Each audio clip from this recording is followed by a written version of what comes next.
ಘಟನೆ ASP ಮೇಲೆ ಮುಖ್ಯಮಂತ್ರಿಗಳು ಕೈ ಮಾಡ್ಲಿಕ್ಕೆ ಹೋದ್ರು ಅಂತ ಬಹಳ ಸಾರ್ವಜನಿಕವಾಗಿ ಟೀಕೆ ಗುರಿ ಆಗ್ತಾ ಇದೆ, ವಿಪಕ್ಷಗಳು ಟೀಕಿಸ್ತಾ ಇದೆ. ಕೆಲವೊಂದು ಕಡೆ ಸಂಯಮ ಕಳ್ಕೊಂಡ್ರ CM ಆ ಪರಿಸ್ಥಿತಿಯಲ್ಲಿ. ನನಗೆ ಸಂಪೂರ್ಣವಾದಂಥ ಮಾಹಿತಿ ಇಲ್ಲ. ಮಾಧ್ಯಮದಲ್ಲಿ ನೋಡಿದ್ದಷ್ಟು ಬಿಟ್ಟರೆ ಅಲ್ಲಿ ನಡೆದಿರ್ತಕ್ಕಂಥ ಘಟನೆಯನ್ನು ಯಾತಕ್ಕೆ ಮುಖ್ಯಮಂತ್ರಿಗಳು ಅಷ್ಟೊಂದು ಅಪ್ಸೆಟ್ ಆದರು ಅಂತೇಳಿ ಇನ್ನೂ ನನಗೆ ಸರಿಯಾದ ಮಾಹಿತಿ ತಗೊಂಡಿಲ್ಲ ನಾನು. ಅನಂತರ ಅದಕ್ಕೆ ಪ್ರತಿಕ್ರಿಯೆ ಮಾಡ್ತೇನೆ. ಅಲ್ಲಿ ಒಂದು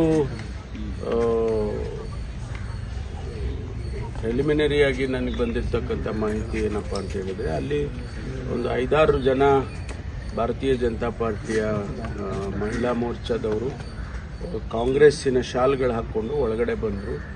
ಆನಂತರ ಎಲ್ಲರೂ ಮಾತಾಡುವಾಗ ಅವರೇನು ಮಾತಾಡಿಲ್ಲ. ಮುಖ್ಯಮಂತ್ರಿಗಳು ಮಾತಾಡುವಾಗ ಮಾತ್ರ ಅವರು ಬ್ಲ್ಯಾಕ್ ಫ್ಲ್ಯಾಗು ಡೆಮಾನ್ಸ್ಟ್ರೇಟ್ ಮಾಡಿದರು ಅಂತಕ್ಕಂಥದ್ದು ವಿಚಾರ.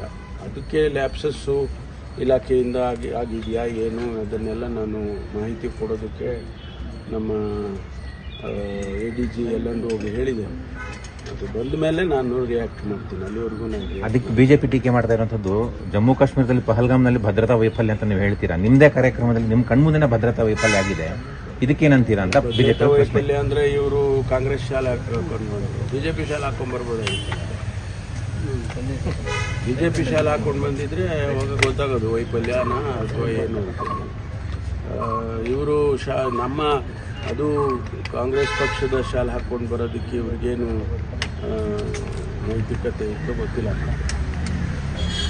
CM ಆ ವರ್ತನೆ ಬೇಡಾಗಿತ್ತು ಅನ್ನೋದು ಅದೇನ ಹೇಳಿದ್ನಲ್ಲ. ಯಾತಕ್ಕೆ ಎಲ್ಲ ಏನಾಗುತ್ತೆ ಅಂದರೆ ಇದ್ರ ಹಿಂದೆ ಏನಾದರೂ ಒಂದು ನಡೆದ್ಬಿಡುತ್ತೆ. ಆ ಕಾರಣಕ್ಕೆ ಅಂಥ ಸಿಚುವೇಶನ್ ಕ್ರಿಯೇಟ್ ಆಗುತ್ತೆ. ಅದಕ್ಕೋಸ್ಕರ ಅದು ಏನು ನಡೆದಿತ್ತು ಏನು ಎಲ್ಲ ಅಂತ ಹೇಳಿ ವಿಚಾರ ಮಾಡ್ತೀವಿ. ಮತ್ತೊಂದು ಕಡೆ BJಪಿಯವರು CM ಅವರು ಕ್ಷಮೆಯಾಚನೆ ಮಾಡಬೇಕು, ಏನೋ ಯುದ್ಧ ಬೇಡ ಅಂತ ವಿಚಾರದಲ್ಲಿ ಅಂತ ನಾನು ಒತ್ತಾಯ ಮಾಡಿ ಹೇಳಿದ್ದಾರೆ. ನಾನು ಯಾವ ಉದ್ದೇಶಕ್ಕಾಗಿ ಆ ರೀತಿ ಹೇಳಿದೆ ಅನ್ನೋದನ್ನು ಮುಖ್ಯಮಂತ್ರಿಗಳಾಗಲೇ ಕ್ಲಾರಿಫೈ ಮಾಡಿದ್ದಾರೆ. ಮತ್ತು ಅಗತ್ಯ ಬಿದ್ದಾಗ ನಾವು ಮಾಡೋದಕ್ಕೇನು ಹಿಂದೆ ಮುಂದೆ ನೋಡಬಾರ್ದು ಅಂತಲೂ ಹೇಳಿದ್ದಾರೆ. ಬೆಳಗಾವಿ ವಿಚಾರದಲ್ಲಿ ಕಾಂಗ್ರೆಸ್ನ ನಾಯಕರು ಮೃದು ಧೋರಣೆ ತೋರಿಸ್ತಾ ಇದ್ದಾರೆ ಅನ್ನೋದು ಒಂದು ಮಾತು. ನೋಡಿ, ದೇಶದ ಭದ್ರತೆಯ ವಿಚಾರದಲ್ಲಿ ಕಾಂಗ್ರೆಸ್ ಪಕ್ಷ ಕೊಟ್ಟಿರ್ತಕ್ಕಂಥ ಅಥವಾ ಮಾಡಿರ್ತಕ್ಕಂಥ ತ್ಯಾಗಕ್ಕಿಂತ ಇನ್ಯಾರೂ ಕೂಡ ಮಾಡೋದಕ್ಕೆ ಸಾಧ್ಯ ಇಲ್ಲ. ಅಷ್ಟು ತ್ಯಾಗ ಬಲಿದಾನ ಕಾಂಗ್ರೆಸ್ ಪಕ್ಷ ದೇಶದ ಭದ್ರತೆಗೆ ಮಾಡಿದೆ.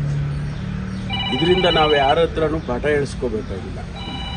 ಅದಕ್ಕೋಸ್ಕರ ಕಾಂಗ್ರೆಸ್ನವರು ಮೃದು ಧೋರಣೆ ತೋರಿಸ್ತಾರೆ ಅಂತ ಹೇಳಿದರೆ ನಾವು ಹಾಗಾದರೆ ಅಭದ್ರತೆ ಇರಲಿ ಅಂತ ಬಿಟ್ಬಿಡ್ತೀವಲ್ಲ. ದೇಶದ ಭದ್ರತೆಯನ್ನು ಕಾಪಾಡ್ತಕ್ಕಂಥದ್ದು ನಮ್ಮೆಲ್ಲರ ಜವಾಬ್ದಾರಿ ಇದೆ.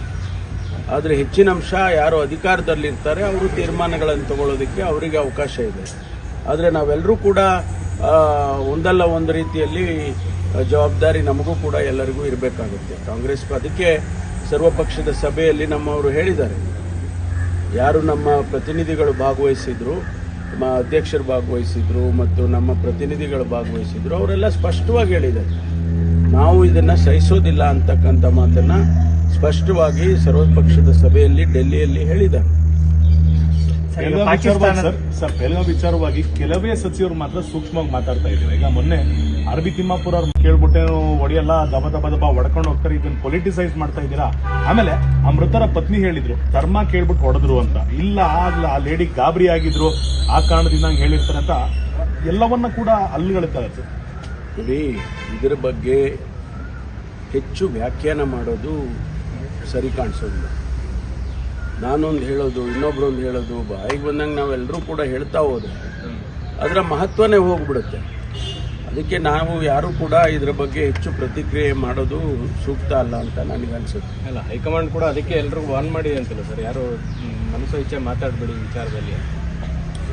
ಏನು ಗೊತ್ತಿಲ್ಲ ಅದು ನನಗೆ. ಬಟ್ ನಾವೆಲ್ಲ ಸ್ವಲ್ಪ ಭಾಳ ಎಚ್ಚರಿಕೆಯಿಂದ ಮಾತಾಡ್ತೀವಲ್ಲ ಈ ವಿಷಯ. ನೋಡಿ, ಇದು ದೇಶದ ಭದ್ರತೆ ವಿಚಾರ. ನಾನು ಮೊದಲೇ ಹೇಳಿದ್ದೇನೆ, ಹಿಂದೆನೇ ನಾನು ರಿಯಾಕ್ಟ್ ಮಾಡಿದಾಗ ಹೇಳಿದೆ, ಪಕ್ಷಾತೀತವಾಗಿ ಇದು ಈ ಘಟನೆಯನ್ನು ನಾವು ನೋಡಬೇಕಾಗುತ್ತೆ ಮತ್ತು ಪಕ್ಷಾತೀತವಾಗಿ ತೀರ್ಮಾನಗಳು ತಗೋಬೇಕಾಗುತ್ತೆ ಅಂತ ಕೂಡ ಹೇಳಿದ್ದೇನೆ.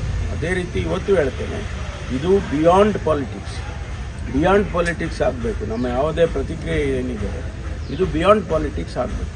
ಜೊತೆಗೆ ಭದ್ರತೆಯ ದೃಷ್ಟಿಯಿಂದ ದೇಶದ ಭದ್ರತೆ ಬಗ್ಗೆ ಸರ್ಕಾರ ಏನು ಇವತ್ತು ಕೇಂದ್ರ ಸರ್ಕಾರ ಇದೆ ಅವರು ಏನು ಕ್ರಮ ತಗೋಬೇಕು ಅದಕ್ಕೆಲ್ಲ ನಮ್ಮ ಸಹಕಾರ ಇದೆ.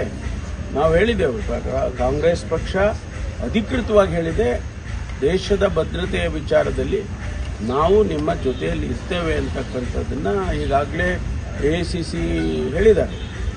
That is our stand. Sir, ಈಗ ರಾಜಣ್ಣ ಸಿಡಿ ವಿಚಾರಣೆ ಎದುರಿಸಿದ್ದಾರೆ, ಯಾವುದೇ ಸಾಕ್ಷ್ಯಾಧಾರಗಳನ್ನು ಕೊಟ್ಟಿಲ್ಲ, ಈ ಸ್ಟೇಟ್ಮೆಂಟ್ ಮಾತ್ರ ರೆಕಾರ್ಡ್ ಆಗಿದೆ. ಈ ಕೇಸ್ ಇಲ್ಲಿಗೆ ಮುಕ್ತಾಯ ಅನ್ನೋ ಗೊತ್ತಿಲ್ಲ, ತನಿಖೆ ವರದಿ ಬರಲಿ. ಅವರು ಈಗ ಅವ್ರ ಸ್ಟೇಟ್ಮೆಂಟ್ ತೊಗೊಂಡಿದ್ದಾರೆ, ಅದರ ಆಫ್ಟರ್ ದಿ ಸ್ಟೇಟ್ಮೆಂಟ್ ಅದರಿಂದ ಏನು ಫಾಲೋಔಟ್ ಇರುತ್ತೆ ಅದನ್ನೆಲ್ಲ ತನಿಖೆ ಮಾಡ್ತಾರೆ. ಮಾಡಿದ ಮೇಲೆ ವರದಿ ಬಂದ ನಂತರ ನಾವು ತೀರ್ಮಾನ ಮಾಡ್ತೀವಿ.